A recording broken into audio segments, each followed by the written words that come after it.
അപ്പോഴേ യൂട്യൂബ് വെറുതെ സ്ക്രോൾ ചെയ്തുകൊണ്ടിരിക്കുമ്പോഴാണ് അൻവറിൻ്റെ ഈ വീഡിയോ ഞാൻ കണ്ടത് കേട്ടോ. അപ്പോൾ എന്തായാലും ഫേസൊക്കെ ഡള്ളായിട്ടിരിക്കുകയാണ്. അപ്പോൾ ഇതൊന്ന് ട്രൈ ചെയ്ത് നോക്കാമെന്ന് വിചാരിച്ചിട്ട് ഞാനിതൊന്ന് ജസ്റ്റ് ട്രൈ ചെയ്ത് നോക്കണം കേട്ടോ.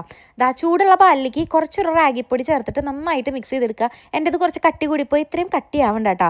അത് ചൂടാറും തോറും കട്ടി കൂടും. പിന്നെ അതിലേക്ക് ഒരു 1/2 സ്പൂൺ കാപ്പിപ്പൊടിയും കൂടി ചേർത്തിട്ട് നന്നായിട്ട് മിക്സ് ആക്കുക കേട്ടോ.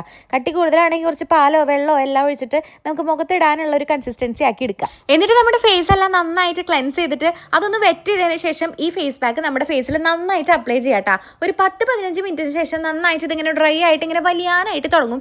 ആ സമയത്ത് ഒരു ചെറിയ ചൂടുവെള്ളത്തിൽ വല്ല തുണിയോ അല്ലെങ്കിൽ ഒരു കോട്ടൺ പാഡോ എന്തെങ്കിലുമൊക്കെ മുക്കിയിട്ട് നന്നായിട്ട് നമ്മുടെ സ്കിന്നിൽ നിന്ന് ഈ സാധനം വൈപ്പ് ചെയ്തെടുക്കുക. അതിനുശേഷം നമുക്ക് നല്ല തണുത്ത വെള്ളത്തിൽ മുഖമൊക്കെ കഴുകി എടുക്കാം കേട്ടോ. എനിക്ക് ഇൻസ്റ്റന്റ് ആയിട്ടുള്ള ഒരു ഗ്ലോയും ഇൻസ്റ്റന്റ് ആയിട്ട് ബ്രൈറ്റൻ ആയ പോലെ തോന്നിയിട്ടുണ്ടായിരുന്നു. ആ വീഡിയോയുടെ കമന്റിൽ ഞാൻ ഇങ്ങനെ ബാക്ക്ഗ്രൗണ്ട് അടക്കം വെളുത്തു പോയല്ലോ എന്നൊക്കെ ഉള്ളൊരു കമന്റ് കണ്ടിട്ടുണ്ടായിരുന്നു. പക്ഷെ അതുപോലെ എന്നല്ല, നമ്മുടെ സ്കിന്നിൽ ഉണ്ടായിരുന്ന ഇമ്പ്യൂരിറ്റീസ് ഒക്കെ ഒന്ന് മാറ്റിയിട്ട് നമ്മുടെ സ്കിന്നൊന്ന് ബ്രൈറ്റൻ ആക്കാനായിട്ട് നന്നായിട്ട് ഹെൽപ്പ് ആക്കുന്നുണ്ട് കേട്ടോ. അപ്പോൾ നിങ്ങളും ഒന്ന് ട്രൈ ചെയ്തിട്ട് ഫീഡ്ബാക്ക് കമന്റിലൂടെ അറിയിക്കണേ.